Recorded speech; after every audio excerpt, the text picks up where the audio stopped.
Quando os pombos desertam, a desgraça vem logo. Olá, sejam muito bem-vindos ao canal Liber Audiolivro. Eu sou a Giovana e hoje vou ler o conto Os Pombos, do escritor brasileiro Coelho Neto. Se quiser informações sobre o autor, clique no card que aparece no canto direito superior ou no link na descrição do vídeo.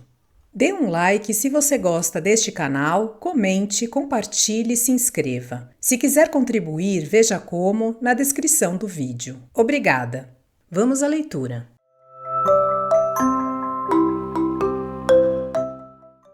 Quando Joana apareceu à porta bocejando, fatigada da longa noite em claro, à cabeceira do filho, Tibúrcio, de pé no terreiro, firmado à enxada, olhava o pombal alvoroçado. O sol começava a subir, dourando as folhas úmidas. À beira do córrego esvoaçavam rolas e os sanhaços faziam alegre algazarra nos ramos altos das árvores das cercanias.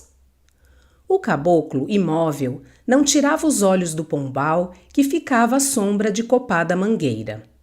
Por vezes franzia a fronte queimada, acusando a luta íntima, graves preocupações que lhe trabalhavam o espírito. Um pombo abalava, outro, logo outro. Ele voltava a cabeça, seguia-os até perdê-los de vista e tornava a contemplação melancólica. As aves iam e vinham, entravam, saíam agitadas, arrulhando alto. Esvoaçavam em redor da habitação, pousavam nas árvores, no sapé da cabana, baixavam a terra inquietas, fazendo roda, arrufadas. Algumas pareciam orientar-se buscando rumo. Alongavam os olhos pelo claro espaço, aprofundando a vista nos horizontes remotos. Outras voavam, descreviam grandes voltas e regressavam ao pombal. Juntavam-se em rebuliço turturinando, como se discutissem, combinassem a abalada. Algumas, indecisas, abriam as asas ameaçando o vôo, mas logo as fechavam. Outras arrojavam-se, mas retrocediam sem ânimo e o rumor crescia na atropelada excitação da faina da partida. O caboclo não se arredava, olhando. Ele bem sabia que era a vida de seu filho que ali estava em jogo, pendente da resolução das aves. Quando os pombos desertam, a desgraça vem logo. Vendo-o, Joana perguntou: "Que é?" O caboclo coçou a cabeça sem responder. Ela insistiu: "Que é, Tibúrcio?" "Amode que os pombos estão arribando, Joana." A cabocla sorriu tristemente. "Uai, só agora é que você tá dando por isso?" "Desde que ele caiu de cama." "Eu não quis falar, mas bem que eu tava vendo." O caboclo pôs a enxada ao ombro e foi-se lentamente a caminho da roça, por entre o capim molhado que exalava um cheiro picante. Galinhas cacarejavam ocultas nas ervas altas, e um fio de água que derivava fino e suave lampejava aqui, ali, nas abertas do mato. Tibúrcio, sempre de cabeça baixa, inchada ao ombro, seguia impressionado com a repentina migração das aves. Era o anúncio fatal. Ele bem ouvira a coruja noites e noites seguidas. Não fizera caso. Tudo ia bem. O pequeno com saúde, eles sempre robustos. Mas ali estava a confirmação do aviso. A fuga dos pombos. Todos criados por ele lá iam, abandonavam-no pressentindo a chegada da morte. Voltou-se, levantou o olhar, as aves esvoaçaram descrevendo círculos, e Joana lá estava na soleira da cabana, encostada ao umbral, braços cruzados, a cabeça pendida, decerto chorando, coitada. Revoltou-se com uma surda explosão de ódio contra as aves ingratas. Nunca tivera coragem de matar uma só e vivia sempre a consertar o pombal, mais uma coisa, mais outra, pensando em aumentá-lo para os novos casais. E o filho? Não era ele quem pilava o milho para os borrachos? Quem sempre andava pela mangueira, de ramo em ramo, a ver se havia alguma fenda no pombal por onde a chuva penetrasse? Quem sabe se era porque não viam que os pombos abandonavam a casa? Encolheu os ombros e seguiu o mato dentro. Ao atravessar a estiva, o coração bateu-lhe com força na emoção de um presságio. Parou. A água rebalsada refletia-se imóvel e ele olhava sem ver a sua imagem, pensando no pequeno que delirava, ardendo em febre. Enveredou pela roça. O milharal apendoado era tão alto que o homem desaparecia seguindo os carreiros cobertos de folhas secas. Pomas de terra fofa encobriam formigueiros que ele sempre arrasava nos dias tranquilos. Nem deu por elas. Seguia. Papagaios fugiam chalrando com as verdes asas luzindo ao sol. Gafanhotos enormes saltavam nas folhas. Por vezes, um calango rastejava ligeiro. Havia um ranchinho de palha. Era ali que o filho costumava ficar arranjando as suas arapucas. Ainda lá estava um feixe de taquaras, mas a erva começava a invadir o abrigo abandonado. Também ia já para um mês que o pequeno ali não aparecia. Quando chegou ao mandiocal, sentou-se ao quebrado. A enxada pesava-lhe ao ombro como uma carga. As pernas afrouxavam. Todo o corpo ressentia-se de fadiga, como se ele chegasse de estirada viagem. Sentou-se num cômoro e pôs-se a riscar a terra com um graveto, pensando. Às vezes, parecia-lhe ouvir a voz da mulher ecoando. Levantava a cabeça e, atento, sobressaltado, ficava à escuta. Só ouvia o crepitar das folhas, balançadas pela viração, e o zízio dos insetos ao sol. A terra transpirava. Um vapor diáfano subia tremulamente do solo aquecido, as folhas pendiam lânguidas e no céu, de um azul intenso, passavam urubus vagarosos, demandando as malhadas longínquas. De repente, um pombo atravessou os ares, outro logo depois. Tibúrcio pôs-se de pé olhando. Lá iam eles, lá iam. Asas estalaram, eram outros. Aqueles não tornariam mais, nunca mais. Fugiam espavoridos, sentindo a morte que devia vir perto. Lançou um olhar largo em volta e só viu a verdura farta ondulando à brisa, sob a claridade cálida. Devia ter levado o filho à vila logo que ele caiu doente. Mas quem podia contar com aquilo? De repente, um febrão, delírio. Que fazer?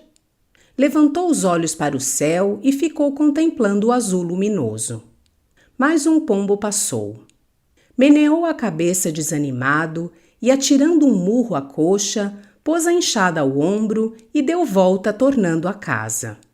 Quando Joana o descobriu no terreiro, como se adivinhasse o seu pensamento, disse: "Foi mesmo melhor você voltar, meu velho. Eu aqui sozinha nem sei que hei de fazer." Ele olhou o pombal. Estava deserto, em silêncio. Ao cair da tarde, sentou-se ao limiar da cabana e, fumando, ficou à espera dos pombos. As cigarras cantavam, todos os pássaros, que tinham seus ninhos nas árvores próximas, recolhiam e, como ainda havia luz, deixavam-se ficar nos ramos, desferindo os últimos galreios. O céu empalidecia, nublava-se de leve o fundo campo triste. A aragem da tarde espalhava o suave aroma das açucenas que abriam. Perto, um cão ladrava, a espaços.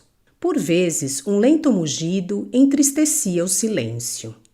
Tibúrcio não tirava os olhos do pombal, senão para os alongar pelo espaço, procurando descobrir uma das aves. Talvez tornassem. Onde achariam elas melhor abrigo? A floresta era arriscada e pombos de casa não fazem vida no mato. Que outro pombal os teria atraído?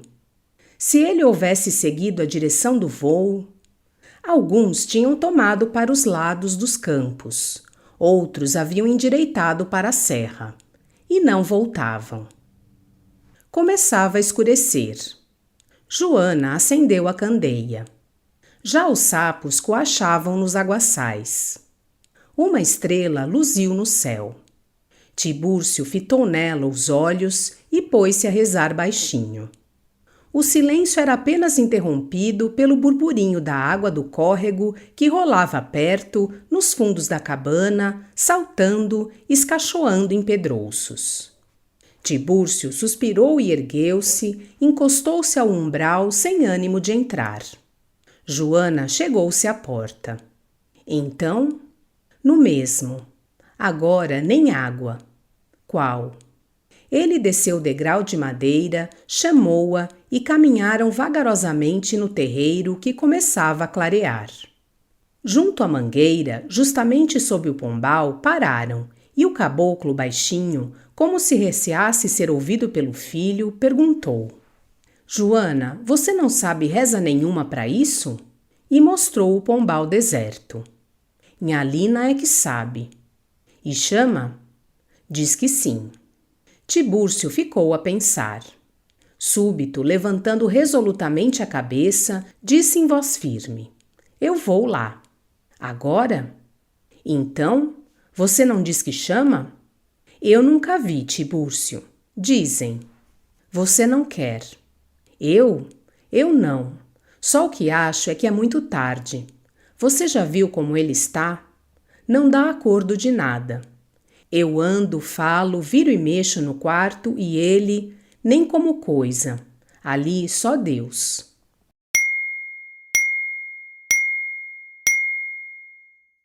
A voz ia-se-lhe travando na garganta. De repente, desatou a chorar. Tibúrcio afastou-se, pôs-se a andar vagarosamente no terreiro. A lua subia, os campos alvejavam e as sombras das árvores, muito negras, tisnavam a claridade. Tem paciência, minha velha, a gente fez tudo. Os grilos cantavam estrídulos. Um caburé passou com um grito rascante. O caboclo murmurou: Já sei. De repente, Joana estremeceu, voltou-se hirta para a cabana, por cuja porta escancarada saía ao terreiro um raio de luz lívida e, depois de olhar um momento, como assombrada, partiu de arranco. Tibúrcio imóvel, sem compreender o que fizera a mulher, esperava vê-la reaparecer tranquila, quando um grito lancinante atravessou o silêncio. O caboclo arrojou-se para a cabana, foi direito ao quarto que uma lamparina alumiava. A mulher, de joelhos junto ao catre, debruçada sobre o filho, soluçava desesperadamente. Que é, Joana? Ela rouquejou, atirando os cabelos sobre o corpo da criança. Acabou. Vê. Ele inclinou-se. O seu rosto roçou por uma face que ardia, a sua mão trêmula pôs-se a palpar um corpo abrasado, sentindo o peito magro ripado pelas costelas, o ventre fundo. Vê o coração, Tibúrcio. Ele apenas disse: Acabou. A mulher ergueu-se de ímpeto, desfigurada, com os cabelos desgrenhados, os olhos flamejantes. Quis falar, estendeu os braços para o marido, mas caiu molemente numa canastra e, dobrando-se toda, rompeu a chorar, redizendo o nome do filho com a ternura a coar-se pelos soluços. Meu Luiz, meu Luizinho, tão vivo, minha Nossa Senhora. Tibúrcio afastou-se e, na sala, diante da mesa em que jazia a candeia, parou com o olhar perdido, os lábios trêmulos e as lágrimas rolando em grossas gotas ao longo da face ossuda. Joana rompeu do quarto, cambaleando como ébria, e, vendo-o, atirou-se-lhe nos braços. Ele amparou-a sem dizer palavra, e, abraçados, ficaram largo tempo de pé na estreita sala obscura onde os grilos cantavam. Joana tornou para o quarto. Tibúrcio ficou encostado à mesa, de olhos fitos na luz da candeia que oscilava com o vento. O luar entrava alvo, caleando as paredes. Ele moveu-se com arrancado suspiro, foi até a porta, sentou-se na soleira, acendeu o cachimbo e quedou olhando o campo iluminado. De repente, pareceu-lhe ouvir arrulhos. Levantou a cabeça olhando. As estrelas cintilavam na altura, a copa das árvores reluzia ao luar. Seria ilusão? Encolheu-se e, imóvel, atento, ficou à escuta. Os arrulhos continuavam. Ergueu-se impetuosamente e caminhou direito ao pombal, colando-se ao tronco da mangueira. Seriam os pombos que voltavam depois da passagem da morte? Respondendo à sua ideia, pôs-se a resmungar enfurecido. Agora é tarde, malditos! Um ruflo de asas, turturinos meigos, pios partiram do pombal. Não havia dúvida. O rosto contraiu-se-lhe em rictus. Adiantou-se e do meio do terreiro olhou o pombal, caminhando resolutamente para a cabana. Joana soluçava. Ele apanhou a candeia, dirigiu-se à cozinha e, vendo o machado a um canto, tomou-o, sempre resmungando. Voltou ao terreiro e, sob a mangueira, arregaçando as mangas da camisa grossa, brandiu o machado. Ao primeiro golpe no poste que sustentava o pombal, as aves calaram-se. Tibúrcio redobrava de esforço, arquejando. A um estalo seco, afastou-se, mas a construção continuava de pé, resistindo. Encostou o machado ao tronco e, agarrando-se aos galhos, guindou-se, foi marinhando pela árvore acima e, firmando-se numa forquilha, atirou um pontapé à grande caixa, que rapidamente pendeu, ruiu, com estrondo no terreiro. 2 pombos voaram assustados, estonteados, incertos na claridade noturna e pousaram no teto da palhoça. O caboclo escorregou ligeiro pelo tronco e viu 2 pequenos corpos que piavam, oscilavam, arrastavam-se. Eram 2 borrachos. Agachou-se, tomou-os nas mãos, pôs-se a mirá-los. Eram hediondos, ainda em plumes, tendo apenas leve penugem sob as nervuras do corpo engelhado e mole. O caboclo, virando-os, revirando-os nas mãos encoscoradas, sentia-lhes os ossos frágeis, e os animais debatiam-se movendo o coto das asas, esticavam o pescoço, piavam. Rilhando os dentes, foi-os espremendo, esmagando. Os ossos tenros estalavam como gravetos. O sangue espirrou, escorrendo-lhe por entre os grossos dedos, pelos punhos. Em ímpeto de fúria, arremessou-os ao chão. Eles bateram fofos como frutos podres que se esborrachassem e o caboclo espezinhou-os com rugidos surdos. Os pais arrulhavam aflitos na palha da cabana, indo e vindo. Joana, abraçada ao filho, soluçava quando Tibúrcio entrou no quarto.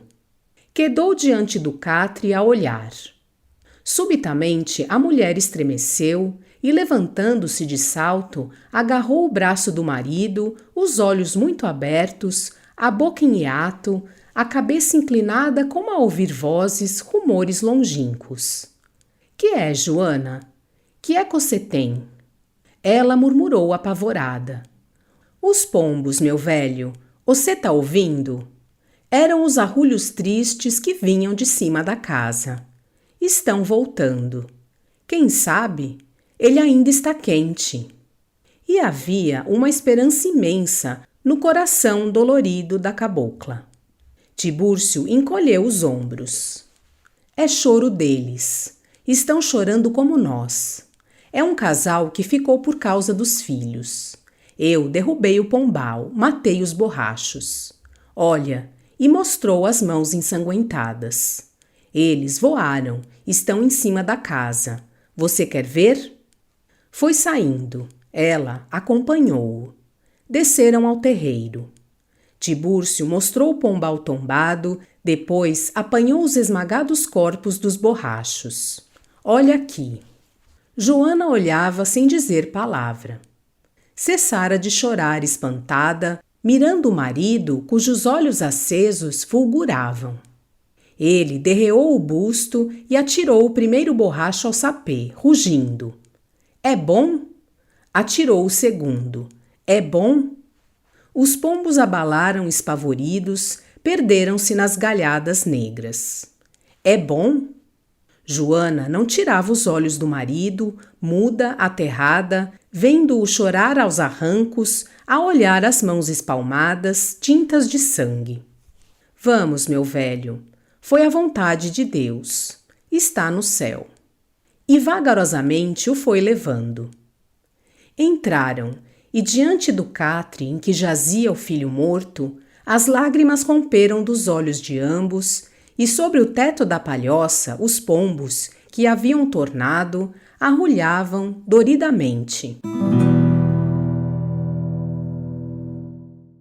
Desejo que tenham gostado do conto Os Pombos, do escritor brasileiro Coelho Neto. Obrigada por sua companhia e até a próxima!